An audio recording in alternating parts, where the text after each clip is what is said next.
गुरु सुवर्ण के पद कमल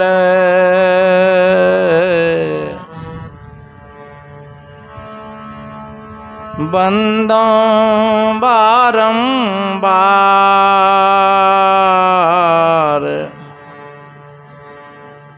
जिन बतलायो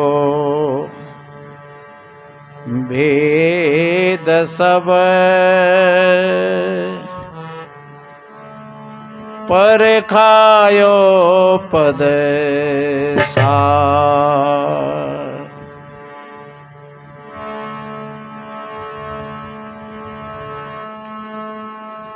गुरुदेवन के देव है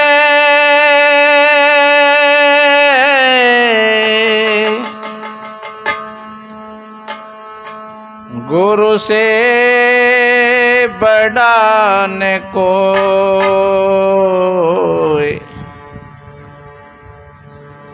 गुरु की कृपा कटाक्ष से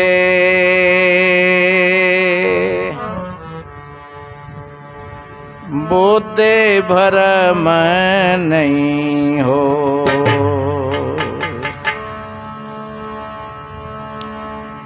गुरु की कृपा कटाक्ष से बुद्धि भ्रम नहीं हो।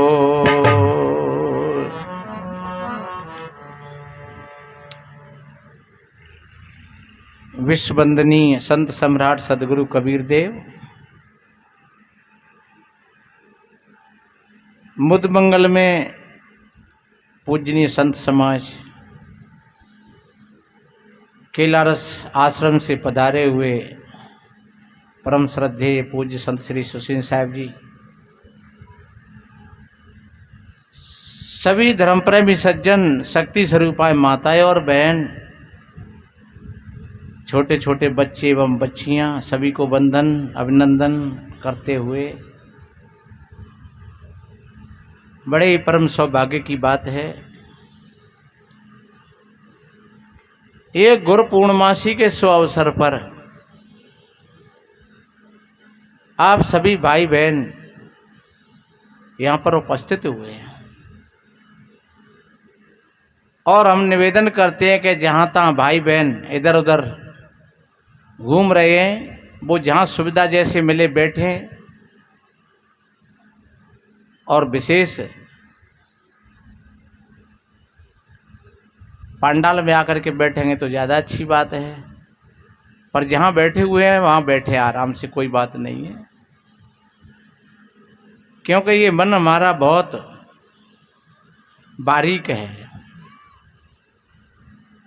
कभी भी ये निकल जाता है हमारे दाव से। ये बहुत करीब करीब ये 2 साल कोरोना की जो निकली हैं बीच में, इनमें कार्यक्रम वैसे नहीं हो पाया। वैसे भक्त लोग काफ़ी आए संख्या में, जिनकी श्रद्धा थी उनको पुलिस भी नहीं रोक पाई, पुलिस से भी धक्का मुक्की करके और वो यहाँ तक आए और गुरु पूजा करके गए। वैसे करीब 2004 से यहाँ ये कार्यक्रम शुरू हुआ। 2001 में यहाँ प्लॉट लिए और 2002 फरवरी में यहाँ झोंपड़ी डाली हमने। 2003 में ये थोड़ा सा कुछ बन गया अंडरग्राउंड वगैरह, और हम अपने गुरुदेव जी के साथ में थे, कहीं हम जानते भी नहीं थे, इधर सरसागंज की तरफ थे। वहाँ एक किसी गांव में गुरुजी ठहरे हुए थे, तो वहाँ सवेरे ही लोग वर्षा हो रही और गुरुजी ने कहीं थोड़ा सा हट कर के एक अपनी त्रिपाल सी तनवा ली। रात भर वर्षा होती रही और गुरुजी उसी में निवास किया और हम भी वहीं पर लेटे।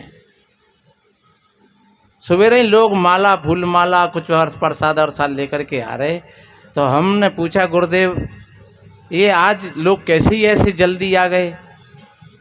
बोले आज की गुरु पूर्णमासी है, और गुरु पूर्णमासी वैसे हमारे यहाँ विशेष ज़्यादा महत्व कबीर जयंती का रखते हैं, लेकिन गुरु पूर्णमासी जो गुरु का महत्व है वो भी अनिवार्य है, रखना चाहिए। गुरु के प्रति श्रद्धा भाव सेवा।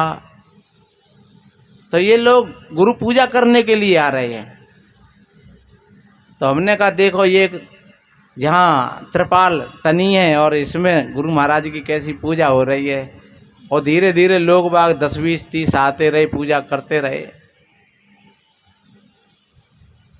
उससे पहले 1 साल पहले ग्वालियर में मनाई गई थी, उसमें हम नहीं थे। हमने उसी दिन ये निर्णय लिया कि चलो वक्त आएगा तो कभी इस अवसर को तो हम धौलपुर में रखा करेंगे। और वो 2004 में ये मौका मिला। हमने गुरुजी से निवेदन किया पहले ही 2 महीना 4 महीना पहले रख। अब यहाँ लिखूंगा नहीं है, हाँ आप बैठ लो थोड़ा और फिर सत्संग सुन लो है। तो गुरुजी ने वो स्वीकार कर लिया और तभी से बरकरार ये कार्यक्रम यहाँ होता आया और श्रद्धालुओं की श्रद्धा बढ़ती गई। और आज का प्रथम चरण है, और आज प्रथम चरण में ही भाई बहन यहाँ काफ़ी संख्या में पधारे हुए हैं। और शायद मौसम सही रहा तो कल लोग बहुत आएंगे और परसों बहुत आएंगे, क्योंकि भाइयों की श्रद्धा है। कल कहीं चर्चा हो रही थी, परसों इसी बगिया की बात है, वहाँ 4-6 10 लोग कीर्तन कर रहे बढ़िया बढ़िया, और अच्छे अच्छे बाजार के मान्यवर वरिष्ठ लोग थे। हमने कही साहब देखो आप सभी लोग पधारना और ये कार्यक्रम है। तो उन्होंने कहा कुछ भाइयों ने कि देखो भगवान की मर्जी होगी तो जरूर हम आएंगे। हमने कहा भगवान की मर्जी तो बाद की है, पहले तो मर्जी तुम्हारी है। नहीं क्यों? कि भक्त के माने भगवान होता है, भगवान के माने भक्त नहीं। अगर भक्त नहीं माने तो फिर भगवान होगा कहीं। अगर शिष्य न माने तो गुरु होगा कोई कहीं। तो ये भक्त के हृदय का भाव होता है। जब भक्त के हृदय में किसी ने बताते हैं कि भगवान से पूछा अर्जुन ने, भगवान आप कहाँ रहते हो? तो भगवान कृष्ण ने कहा कि अर्जुन मैं भक्तों के भाव में रहता हूँ, मैं भक्तों के हृदय में रहता हूँ। तो जब आपकी भावना सुंदर है, पवित्र है, तो आपके हृदय में भगवान है, परमात्मा है, गुरु महाराज हैं। और अगर आपकी भावना अगर ठीक नहीं है तो फिर कुछ नहीं है, फिर आप भी नहीं हो, ये भी ध्यान रखना। फिर आप भी नहीं हो। और जब आप हैं, आपको ठीक अपने आप का बोध है, तो आपकी श्रद्धा जरूर सदगुरु के प्रति होगी और आपके हृदय में वो विशालता का उद्भव होगा जिसको हम परमात्मा कहते हैं। परमात्मा कोई व्यक्ति नहीं है कि बैठा बैठा कहीं से गियर डाल रहे हो, सो कहूँ पानी बरसाए दे और कहूँ आंधी चलाए दे और कहीं ओले पार दे, कहीं सर्दी पार दे। ऐसा परमात्मा नहीं है। एक सिस्टम है, एक नियम है। तो सज्जनों, जब वो सारे के सारे नियम हमारी समझ में आ जाते हैं तो हम उस सत्ता को भी ठीक समझ लेते हैं। और जब उन नियमों को हम नहीं समझ पाते हैं तो फिर हमें ऐसा लगता है कि वो परमात्मा की मर्जी है। दुख आया तो हम सोचते हैं हे भगवान हमने तेरा क्या बिगाड़ा था, हमारा तो जीवन दुखों में ही व्यतीत होगा। और जब थोड़ा सा सुख आया तो हम भूल गए सारी बातों को, सारी दुनिया को भूल गए। फिर जो सुख की उपलब्धि भई, अब तुम खास अपने भाइयों को, अपने मित्रों को, और तुम उनको भी भूल गए जिन्होंने तुम्हारे दुख में तुम्हारा हाथ बटाया था। तुम्हारा सहयोग किया था, तुमको भुजा कंधा पकड़ करके, तुम्हारी भुजा पकड़ करके तुमको खड़ा किया था, अब तुम उनको भी भूल गए। पर ध्यान रखना, इसमें किसी ईश्वर और भगवान की बात नहीं है। जब किसी ने तुमको उठाया था तब तुम किसी की शरण में थे। अब तुम्हारा ये अहंकार अगर बढ़ता है तो फिर जब चोट लगती है तब फिर कहा है काल है कर्म है ईश्वर है मिथ्या दोष लगे, फिर वो मिथ्यावाद है। 4 वेद 6 शास्त्र में बात मिली है दो, सुख दीने सुख होत है, दुख दीने दुख होए। ये 4 वेद 6 शास्त्र और पुराणों का ये सार है, सभी महापुरुषों की वाणियों का सार है। अगर आप किसी को दुख दोगे तो आपको दुख मिलेगा, आप सुख बांटोगे तो आपको सुख मिलेगा। अगर आराम चाहते हो तो दो आराम लोगों को, अगर तुम स्वयं आराम चाहते हो तो फिर दूसरों को तुम आराम देना सीखो, तन से मन से वचन से। और ऐसा नहीं होगा कि आप तो आराम चाहते हो और तुम दूसरों को दुख देते हो। आराम के तो तुम ग्राहक हो गए, अब दुख आया तो भाई पड़ोसी पर पटकते हो। यही सबसे बड़ी भूल की बात है। अपने भावों में पॉजिटिव भाव रखिए, दूसरे प्राणियों के प्रति पॉजिटिव भाव रखिए। सवेरे ही आप जगो तो आप कुछ नहीं दे सकते हो तो इतना तो सोचो, सर्वे भवन्तु सुखने सर्वे सन्तु निरामया। ये मेरे गुरु महाराज सबका भला हो। और जब सबका भला तुम सोचोगे तो फिर तुम्हारे भले को कोई रोकने वाला नहीं है। ये गांठ बांध लेना इस बात। हमने जीवन में इसका प्रैक्टिकल किया है। अगर आप दूसरों को आराम बांटोगे तो आपके पीछे पीछे आराम फिरेगा, और आप अगर दुख बांटोगे किसी को तो दुख आपका पीछा नहीं छोड़ेगा। और मात्र तन से मन से वचन से। इसलिए मेरे भाई बहनों, ये गुरुपूर्णमासी का एक बहुत बड़ा सुंदर पर्व है और ये 3 दिन ये कार्यक्रम चलेगा। और इस गुरुपूर्णमासी के अवसर पर ये शिष्य के अंदर का समर्पण भाव है। समर्पण का मतलब क्या होता है? समर्पण का मतलब होता है, उस आरती में गाते हैं कि तन मन धन सब तेरा, तन मन धन सब तेरा, क्या लागे मेरा, तेरा तुझको अर्पण, तेरा तुझको अर्पण, क्या लागे मेरा। ओम जय जगदीश हरे। ये कहना तो बड़ी सरल की बात है कि तन मन धन सब तेरा। हे गुरु महाराज सब कुछ तेरो ये, पर कोठी कुटिलाते हाथ मन लगा दियो। सब कुछ तेरो ही है, हमारा कछु ना है। पर ध्यान रखो, वास्तव में जब ऐसा समर्पण कर दिया, कहीं कहीं कोई लोग पूछते हैं महाराज अगर हम गुरुदक्षिणा लें तो क्या, उसमें क्या क्या सामग्री आती है? हम कहते हैं कि गुरुदक्षिणा अगर ले रहे हो और तुम आ गए तो फिर कौन सी सामग्री की जरूरत पड़ेगी? और जब तुम आ गए तो तुम्हारी सामग्री सब हमारी है गई।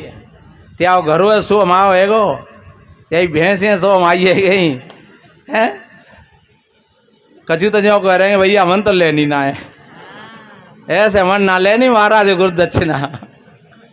अच्छा सब ही मालिक तुम बन जाएंगे तो फिर हम तो बने गए चेला। पर नहीं, ध्यान रखो, चेला ऐसा चाहिए गुरु को सर्वस्व दे, और गुरु भी ऐसा चाहिए चेला से कछु नहीं। ये सिर्फ एक समर्पण भाव है। गुरु ऐसा होना चाहिए कि भैया बस तैने कह दिया और मैंने ले लिया पूरा। और चेला ऐसा हो कि नहीं महाराज जो कुछ है सो अब आपका ही है, हृदय से। और काम जब ही होता है, कोई भी मरीज जब किसी डॉक्टर के पास जाता है और वह को गहरी बीमारी है, वह को ऑपरेशन होना है, तो डॉक्टर साइन करवा ले तो है कि मत जाए तो मेरी को गारंटी ना ने लिखो जावे, और साइन करने पड़ते हैं।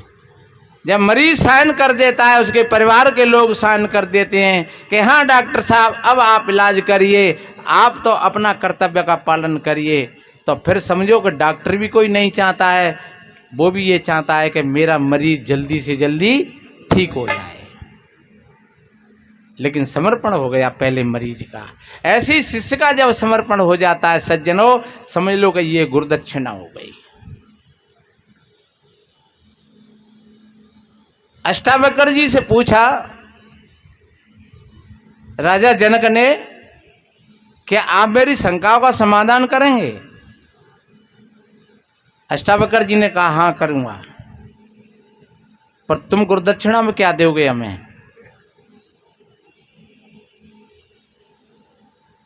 जनक जी ने कहा मैंने पहले ही बोल दिया है कि ये सब राज आपका ही है। बोले ठीक है, राज तो मेरा है और राज तेरा है, और ध्यान रख राज तेरा नहीं है और राज मेरा भी नहीं है, राज्य तो इस प्रजा का है, क्योंकि जहाँ प्रजा होती है वहाँ राजा होता है, और राजा को प्रजा ही चुनती है। आज MP MLA प्रधान सरपंच वार्ड पंच या प्रधानमंत्री कौन ने बनाए? आप लोग ही तो बना दो। और आप लोग सगा जनता जो कह दो सा गया बनना ना, जब प्रधानमंत्री की जरूरत है तो बैठो रहेगो ये कोने में क्या करेगा फिर? जहाँ राजा होता है, जहाँ प्रजा होती है वहाँ पर राजा बन जाता है। अष्टावक्र जी ने कहा राज तेरा नहीं है, तेरी चीज होता है दे, ये तो प्रजा की चीज है। उसने कहा मैं अपने शरीर को दे दूंगा। अच्छा शरीर को दे दोगे? ये शरीर भी तेरा नहीं है, ये शरीर माता पिता का है, इस शरीर से माता पिता की सेवा करनी चाहिए। और मैं निवेदन करूं जिनके घर पर अगर माता पिता हों वो ठीक माता पिता की सेवा करें, उनका सौभाग्य नहीं वो परम सौभाग्य है। जो माता पिता सामने हैं और माता पिता की जो खूब सेवा पूजा करते हैं, समझ लो कि वो बहू और बेटा सौभाग्यशाली नहीं, वो परम सौभाग्यशाली कहलाते हैं। अन्यथा आज माता पिता हैं और कल नहीं रहेंगे, आपको हाथ मलमल के पछताना पड़ेगा। कह रहे भैया हमारी डुगरिया तो क्या किया जाए, हम नहीं समझ पाए, जब अब मर गई है तब पता चलो है। इसलिए अष्टावक्र जी ने कहा कि राज प्रजा का है और शरीर माता पिता का है। ये शरीर माता पिता की दी हुई अमानत है मेरे भाई बहनों, और माता पिता से कभी दुष्व्यवहार मत करना, अन्यथा तुमको सुख और शांति नहीं मिलेगी जीवन में।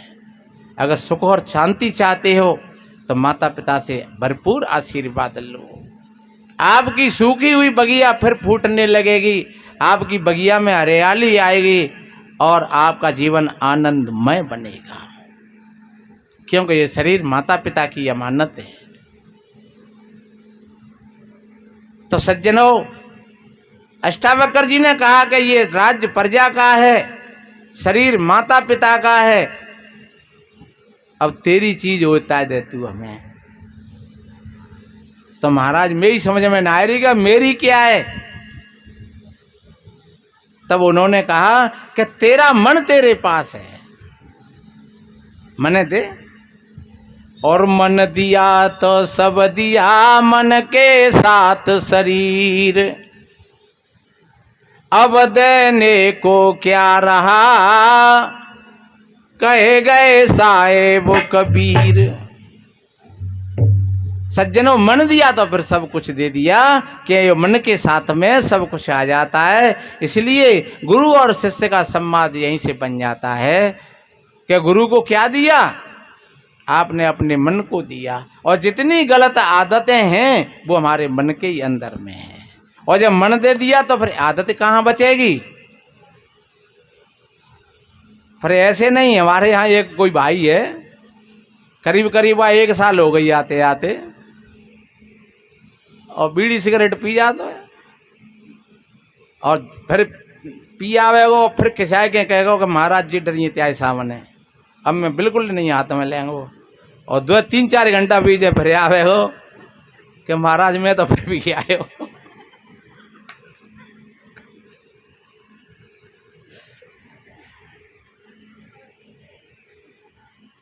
अब रे मैंने कही ओ पढ़ा लिखा आदमी है, वैसा नहीं है, अच्छा पढ़ा लिखा आदमी है।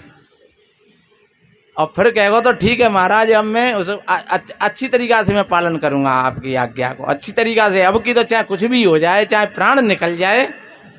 और फिर मैं सवेरे पूछी मैं कहा भैया लल्लू अब कैसा, हाँ कि 2 पी ली। हाँ तेरा वाला। अब सज्जनों, जो इतना कायर आदमी कोई हो, उसको तुम कैसे जिंदा कर सकते हो, क्या क्या करके उठाओगे उसको। ध्यान रखो, जिसका मनोबल गिर गया उसको दुनिया में कोई उठाने वाला नहीं है। और मनोबल में शक्ति जब आती है कि हमने गुरु महाराज को दे दिया तो दे दिया। अब चाहे हमारे प्राण निकल जाए पीठ पर होकर के, लेकिन हम आपकी आज्ञा का पालन करेंगे। और कभी संत गुरु फिर ऐसा नहीं बताएंगे कि जिससे तुम्हारे जीवन में कोई गड़बड़ी हो। मुझे ये परिपूर्ण विश्वास है कि जो सद्गुरु संतों के बताए हुए मार्ग पर चले, उनके जीवन में हरियाली आई, उनके जीवन हरे भरे हुए, उनके जीवन में सुख और शांति की वर्षा भई, उनका जीवन आनंदमय बन गया। ये कोई किताबों की लिखी पढ़ी बात नहीं है, मेरे जीवन का अनुभव है। तो मेरे भाई बहनों, आप जाने कितनी कितनी दूरी से आप यहाँ किराया खर्च करके आए हैं। इस गुरु पूर्णमासी का बहुत बड़ा महत्व होता है।